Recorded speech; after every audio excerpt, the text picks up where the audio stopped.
Bismillahirrahmanirrahim. Assalamualaikum warahmatullahi wabarakatuh. Waalaikumsalam warahmatullahi wabarakatuh. Alhamdulillah wahdah sadaqa wa'dah. Asyhadu an la ilaha illallah wahdahu la syarika lah. Wa asyhadu anna sayyidana wa nabiyyana Muhammadan abduhu wa rasuluhu la nabiyya ba'dah. Allahumma bika asbahna wa bika amsayna wa bika nahya wa bika namutu wa ilayhi nusur. Bersyukur kita kehadirat Allah Subhanahu wa taala pada pagi hari yang penuh dengan keberkahan ini.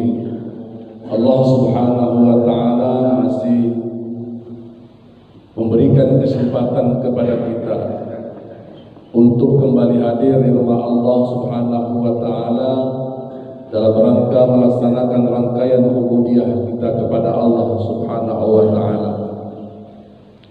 Mudah-mudahan tarikan napas kita, ayunan tangan kita, langkah kaki kita dari rumah menuju masjid ini bernilai ibadah di sisi Allah Subhanahu wa taala, yang semuanya kelak di yaumil akhir akan kita panen, akan kita petik sebagai bekal kita, modal kita untuk menghadap Allah Subhanahu wa taala.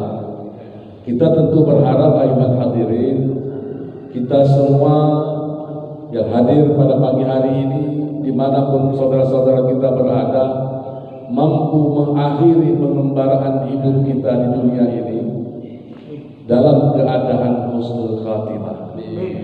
Karena perlu kita sadari bahwa kita semua ini dalam keadaan, kita semua ini pengembara, perantau. Ada yang merantau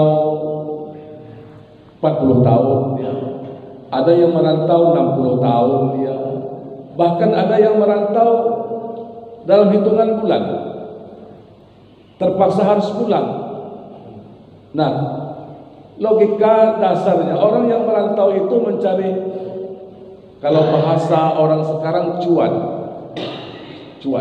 Kita ini sudah dipengaruhi habis-habisan, mulai dari produk sampai cakap, bahasa pun sudah dipengaruhi. Orang yang merantau itu tujuannya tidak lain dan tidak bukan adalah untuk mencari uang, kalau bahasa sekarang, kesenangan. Ada orang yang merantau ke Medan, ke Jakarta 30 tahun, 40 tahun, pulang dia kisaran, pulang dia ke Pekanbaru misalnya. Itu nampak sukses atau tidaknya di perantauan dari penampilan. Ada orang yang merantau 3 tahun, 4 tahun, 10 tahun, pulang dia bawa mobil sendiri. Cuma kita tak tahu apa itu mobil rental atau tidak. Atau barangkali dia pulang, dia telepon mamanya, "Ma, aku pulang besok." "Kau pulang lewat mana, Ten?" "Lewat Kuala Namu." Artinya pakai pesawat. Kalau dah pulang pakai pesawat, menjelang lebaran itu banyak duit itu. Kalau tak pakai duit, kalau tak ada duit, tak mungkin bisa pakai pesawat. Itu ciri-ciri orang yang sukses. Dia nelpon juga sama mamanya, "Ma, aku pulang besok." "Pakai apa?" "Ini yang poni aku, Ma. Aku nak pulang tapi modal tak ada." Terpaksalah berhenti pinggir jalan nengok mobil truk sampah pulang. Mau pulang tapi modal tak punya. Nah, ini sebuah perumpamaan bagi kita yang hari ini sedang merantau. Di mana tempat kita merantau? Dunia. Semuanya akan kembali ke kampung halaman. Semuanya akan mempertanggungjawabkan apa yang sudah kita lakukan di perantauan. Mudah-mudahan sebagaimana doa kita, mudah-mudahan kita kembali menghadap Allah dalam keadaan husnul khatimah. Salawat dan salam kita persembahkan buat Nabi Muhammad sallallahu alaihi wasallam dengan ucapan Allahumma salli ala Sayyidina Muhammad wa ala ali Sayyidina Muhammad. Mudah-mudahan kita selalu dan senantiasa mendapatkan syafaat dari baginda Rasulullah sallallahu alaihi wasallam. Jamaah yang dimuliakan Allah Subhanahu wa taala, dalam surah Al-Baqarah Allah Subhanahu wa taala berfirman, "Wa idz qulna lil malaikati isjudu li Adam fasajadu illa iblis." Tatkala Allah Subhanahu wa taala berkata kepada para malaikatnya, "Usjudu li Adam." Sujudlah kamu kepada Adam, ya para malaikat, maka mereka sujud. Ini dulu yang pertama. Sujudnya malaikat kepada Nabi Adam bukan bentuk mempertuhankan Nabi Adam alaihi salatu wassalam, bukan. Tapi sujudnya para malaikat kepada Nabi Adam itu bentuk ketaatan para malaikat kepada Allah Subhanahu wa taala. Tatkala Allah Subhanahu wa taala perintahkan kepada seluruh para malaikatnya untuk sujud, maka mereka sujud. Nah, jamaah yang dimuliakan Allah Subhanahu wa taala, kita tidak hidup pada fase pada zaman Nabi Adam. Karena jarak Nabi Adam kita sungguh sangat terlalu jauh.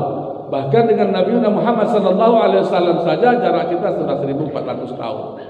Tapi perintah sujud itu tetap berlaku. Tatkala Nabi Adam dulu disuruh sujud, perintah sujud itu juga berlaku sampai hari ini, sampai dunia kiamat. Jika Nabi malaikat disuruh sujud kepada Nabi Adam, maka hari ini kita juga disuruh sujud kepada Allah Subhanahu wa taala 5 kali dalam sehari. Nah, tatkala kita disuruh oleh Allah Subhanahu wa taala sujud zuhur, asar, maghrib, isya, subuh, sujudkah kita? Sujud bagi orang yang taat. Nah, dia. Bagi orang yang taat dia sujud. Perlu kita ingat, tatkala Allah Subhanahu wa taala memerintahkan para malaikatnya untuk sujud, maka semuanya sujud illa iblis, kecuali iblis. Iblis tidak mau sujud. Nah, hari ini ada manusia yang bertopengkan, iblis yang bertopengkan manusia. Jika dulu ketika Allah Subhanahu wa taala perintahkan malaikat sujud kecuali iblis tak mau sujud, hari ini banyak manusia yang tak mau sujud. Jadi kalau ada di antara saudara-saudara kita sudah kalau bahasa orang kampung itu terpekik telolong azan. Hayya 'alas shalah. Hal bersaut menyaut dia. Salatu khairum minan naum. Tak juga mau sujud ke hadapan Allah Subhanahu wa taala. Artinya mereka ini adalah illa iblis. Orang yang tak mau sujud itu kawannya iblis. Kawannya iblis. Jadi bentuk dari ketaatan malaikat kepada Allah Subhanahu wa taala, maka tatkala Allah perintah untuk sujud, maka mereka. Jadi sujudnya malaikat kepada Adam itu bukan berarti menghambakan, mempertuhankan Adam, bukan. Tapi bentuk ketaatan kepada Allah Subhanahu wa taala. Ini dia yang pertama. Jamaah yang dimuliakan Allah Subhanahu wa taala. Yang kedua, sujudnya malaikat kepada Nabi Adam alaihissalatu wassalam adalah bentuk pengakuan para malaikat akan keagungan, kalau bahasa kita itu eksistensi manusia. Ya, eksistensi manusia. Karena kita sama-sama tahu antara malaikat dan manusia, hewan makhluk Allah itu mendapatkan anugerah Allah. Hewan dianugerahi oleh Allah Subhanahu wa taala nafsu. Malaikat Allah anugerahkan kepadanya akal tanpa nafsu. Makanya malaikat tak doyan handphone, tak suka makan sate. Makanya Allah tidak suruh kita contoh malaikat. Nah, jadi yang menjadi uswatun hasanah kita itu kan Rasulullah. Kenapa? Karena Rasulullah manusia. Rasulullah tidur, kita tidur. Cuma tidurnya Rasulullah sikit, kita sikit-sikit tidur.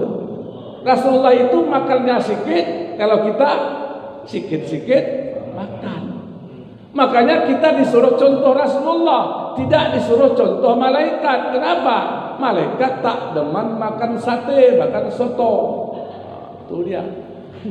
Jadi bentuk pengakuan keeksistensian manusia di hadapan Allah, maka malaikat sujud. Padahal kalau dilihat dari senioritas, malaikat itu jauh senior daripada Adam.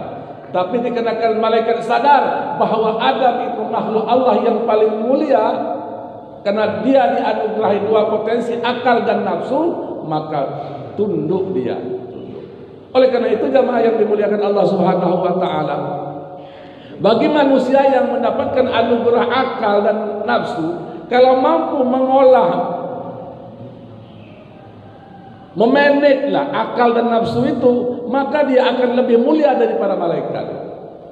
Tapi sebaliknya, kalau nafsu yang menjadi kendali, maka dia lebih hina daripada hewan, bahkan adal, lebih hina, lebih sesat. Kenapa? Karena memperturutkan hawa nafsu. Jadi bentuk eksistensi pengakuan malaikat akan keagungan manusia, maka sujudlah malaikat pada Adam. Jadi perlu kita ingat, sujudnya malaikat kepada Nabi Adam itu bukan bentuk penghambaan, bukan bentuk mempertuhankan Nabi Adam, tapi bentuk pengakuan akan eksistensi manusia, kemudian ketaatan kepada Allah Subhanahu wa taala. Jamaah yang dimuliakan Allah Subhanahu wa taala, kemudian illa iblis, tatkala Allah Subhanahu wa taala memerintahkan sujud kepada Adam, yang tak mau sujud itu iblis. Ini bentuk pembangkangan, bentuk pembangkangan, melawan dia, membangkang.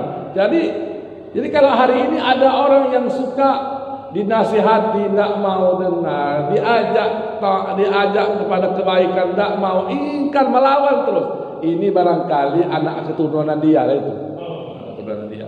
Diajak sholat berjamaah tidak mau, diajak memakmurkan masjid tidak mau, diajak wirid yasin tidak mau, dia bawa baik tidak mau. Ini barangkali fotokopi lah abad sekarang. Jamaah yang dimuliakan Allah Subhanahu wa taala, kenapa Nabi Adam, kenapa iblis tak mau sujud, padahal iblis itu pemimpinnya para malaikat, manusia yang paling, hamba Allah yang paling taat. Ingat, ketaatan kita ini belum apa-apanya jika dibandingkan dengan ketaatannya para iblis. Iblis itu hamba Allah yang paling soleh dia, taat. Tapi karena apa? Karena sombongnya iblis itulah, maka dia tak mau sujud kepada Nabi Adam. Karena apa? Karena iblis merasa dirinya paling baik. Karena apa? Karena silsilah keturunan iblis itu diciptakan dari api. Adam diciptakan dari tanah. Api itu, kalau tanah itu masih terbakar dengan api. Tidak pantas kata iblis aku sujud ke Adam. Kenapa? Karena aku diciptakan dari api. Jadi kalau ada orang hari ini sombong karena aku keturunan ningrat, aku keturunan bangsawan, ini pengikutnya iblis lah itu. Jadi ada 4 perilaku yang mampu membuat kita menjadi orang sombong.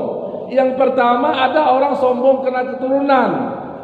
Tadi saya sampaikan tadi, ada orang yang sombong karena keturunan. Ini pengikutnya si iblis laknatullah. Sombong karena garis keturunan, darahku biru, tapi kalau luka merah juga, aku tengok darahnya. Oh, kita ini tidak sederajat. Kenapa? Saya ini keturunan bangsawan.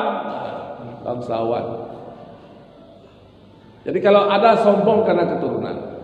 Nah, setelah sombong ada pula orang sombong karena apa? Karena karena kedudukan, jabatan. Dulu zaman Nabi Musa ada makhluk Allah, hamba Allah yang sombong karena jabatan. Siapa dia? Fir'aun. Apa kurangnya Fir'aun itu? Raja diraja dari segala raja. Bahkan saking sombongnya Fir'aun, dia mengaku dirinya ana rabbukumul a'la. Sombong karena jabatan. Jadi jika hari ini ada orang sombong karena jabatan, baru dilantik saja udah mulai tutup kaca mobil. Biasa sebelum dilantik kaca mobilnya buka, sapa-sapa, halo. Begitu sudah dapat jabatan, lupa dengan kawan. Ini dia. Itu pengikut Fir'aun, Namrud, itu CS-nya itu. Sombong karena jabatan, pengikut Fir'aun, pengikut Namrud. Jamaah, ada kemudian setelah sombong karena kekayaan. Kaya, Dulu zaman Nabi Musa ada juga orang sombong karena kaya. Siapa dia? Qarun. Qarun itu di Mesir. Cuma saya heran, hari ini kita gali sumur di belakang rumah kita dapat guci, kita bilang Hatta Qarun. Kapan pula lah si Qarun itu datang ke Bagan Batu? Karena orang Indonesia ini memang agak sedikit hebat dia. Sombong karena kekayaan itu pengikutnya Qarun, Nah, jemaah yang dimuliakan Allah, ini terakhir dan ini yang harus kita waspadai. Kalau tadi sombong karena keturunan, pengikut iblis. Sombong karena jabatan, pengikut Fir'aun. Sombong karena kekayaan, pengikut Qarun. Ada satu lagi tidak ada pengikutnya, sombong karena makin taat. Nah, ini hati-hati. Ada orang makin hari makin taat, makin sombong dia. Bukan membuat dia makin warok. Seharusnya makin taat, makin saleh, makin warok, makin tawadu. Tapi makin sembahyang, makin taat sembahyang, makin rajin sembahyang, makin sombong. Ala kalian tuh tak ada apa-apanya jika dibanding dengan kami. Sekali-sekali datanglah ke perwiritan tuh. Ternyata kalian ini belum dapat hidayah, gitu. Sombong karena apa? Karena makin taat, Coba kalian tengok kan tuh, rajin ke masjid 5 waktu, tak pernah tinggal ke masjid. Ibadah itu urusan hamba dengan Rabbnya, bukan urusan hamba dengan manusia sama manusia. Ibadah itu urusan kita dengan Allah Subhanahu wa taala. Soal penilaian ibadah kita itu menjadi hak prerogatif Allah Subhanahu wa taala. Bukan untuk kita proklamirkan di depan orang banyak. Jamaah yang dimuliakan Allah Subhanahu wa taala, demikianlah barangkali sekedar mutiara hikmah kita pada pagi hari yang berbahagia ini. Mudah-mudahan hari-hari yang kita lalui, sisa-sisa umur kita yang masih ada ini dapat kita gunakan semaksimal mungkin untuk mendekatkan diri kita kepada Allah Subhanahu wa taala, untuk memperbaiki. Karena kita sesadar-sadarnya dulu jejak rakam kita ini barangkali tidak terlalu baiklah. Saya dan siapapun, jejak rekam kita dulu mulai dari akil balik, kalau kita timbang antara dosa dan apa yang pernah kita lakukan di hari ini tidak imbang. Kita ini barangkali baru mulai menjadi orang yang baik, bukan sudah jadi orang baik. Oleh karena itu apa yang kita lakukan ini mudah-mudahan mampu memperbaikilah, menyuci kotoran yang dulu pernah kita lakukan. Ini dia. Jamaah yang dimuliakan Allah Subhanahu wa taala, demikian mudah-mudahan bermanfaat bagi kita semua. Billahi taufiq wal hidayah wa ridha wal inayah. Wassalamualaikum warahmatullahi wabarakatuh.